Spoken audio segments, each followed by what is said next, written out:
دنیا جس میں ہم اور آپ ہیں. نبی صلی اللہ علیہ وسلم کیسے زندگی گزارا کرتے تھے. سنن ترمذی کتاب الزہد کتاب نمبر 34 حدیث نمبر 2377. عبداللہ بن مسعود رضی اللہ عنہ کہتے ہیں کہ رسول اللہ صلی اللہ علیہ وسلم چٹائی پر لیٹے ہوئے, حصیر پر چٹائی پر لیٹے ہوئے, کبھی لیٹ کے دیکھیے, اور ذرا یہ کپڑا نکال کے, مطلب برا نہیں, ایسا پیٹھ اٹھ کھلا رہے اور چٹائی پر لیٹیے, اور چٹائی کے اور حصیر کے نشانات آپ کے پیٹھ پر رہے ہیں.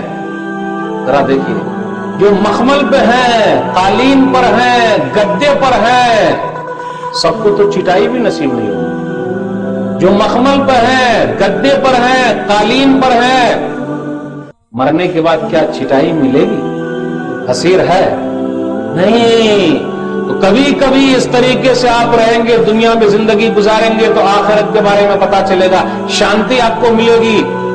چٹائی اور حصیر کے نشانات جب پیٹھ کے اندر ہیں, تو صحابہ کرام نے کہا اللہ کے رسول ہم آپ کے لیے گدا بنا دیتے ہیں.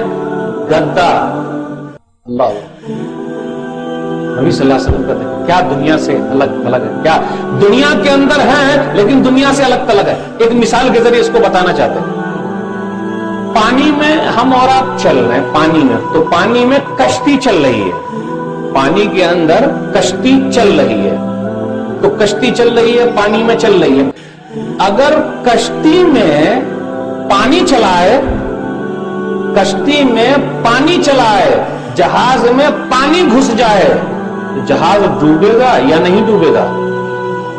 دنیا میں رہنا ہے لیکن دنیا ہمارے اندر گھسنی نہیں چاہیے. اگر گھس جائے گی تو کشتی کی طرح ہم سب ڈوب جائیں گے.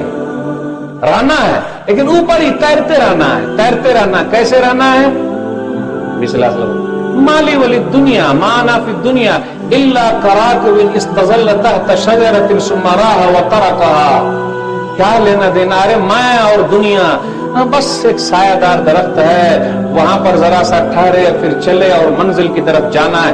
رہنا ہے دنیا میں اسی کی طرح, کشتی کی طرح جو چل رہی ہے پانی پر, لیکن اندر نہیں گھسنا چاہیے, وہ چیز نہیں آنی چاہیے. ایک حدیث کے اندر آیا, صحیح بخاری کتاب الرقاق کتاب نمبر 81 حدیث نمبر 6116, کن فی الدنیا کانک غریب او عابر السبیل. تم دنیا میں اس طریقے سے زندگی گزارو گویا کہ تم مسافر, اجنبی ہو اور مسافر ہو. اجنبی اس کو بولتے ہیں, سب لوگ اس کو تاکتے رہتے ہیں. وہ نیا کوئی آدمی, کون ہے بھائی یہ, ارے یہ کون ہے, پوچھتے کون ہے یہ, کون ہے, اس کو بولتے ہیں اجنبی. مسافر, ہاں کوئی ہوگا ایسا. ایسے زندگی گزارو. عبداللہ بن عمر رضی اللہ تعالیٰ عنہ اس کی تشریح کرتے, اذا امسیت فلا تنتظر الصباح واذا اصبحت فلا تنتظر المساء وخذ من صحتك لمرضك ومن حیاتك لموتك. شام کرو تو صبح کا انتظار نہیں. میں ابھی نہیں مروں گا, 60 سال کے بعد مروں گا, 70 سال کے بعد مروں گا.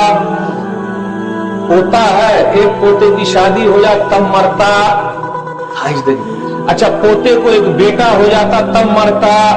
جتنا آدمی بوڑھا ہوتا ہے دو چیز میں جوان ہو رہا ہے, خواہش, لمبی عمر, اوہ یہ ہے وہ یہ. ابھی تو ایک ہی گاڑی, ایک گاڑی اور آ جاتی, اوہ ابھی ایک اور ہو جاتی, ایک دکان اور ہو جاتی. میں ابھی کہاں سے مرنے والا ہوں؟ ارے نہیں, لوگ مر رہے ہیں, لوگ مر رہے ہیں, وہ لوگ, ابھی تو میں جوان ہوں بھائی, اتنا جلدی چلا جاؤں نا, ایسا نہیں ہو سکتا نا. شام کرو تو صبح کا انتظار نہیں, صبح کرو تو شام کا انتظار نہیں.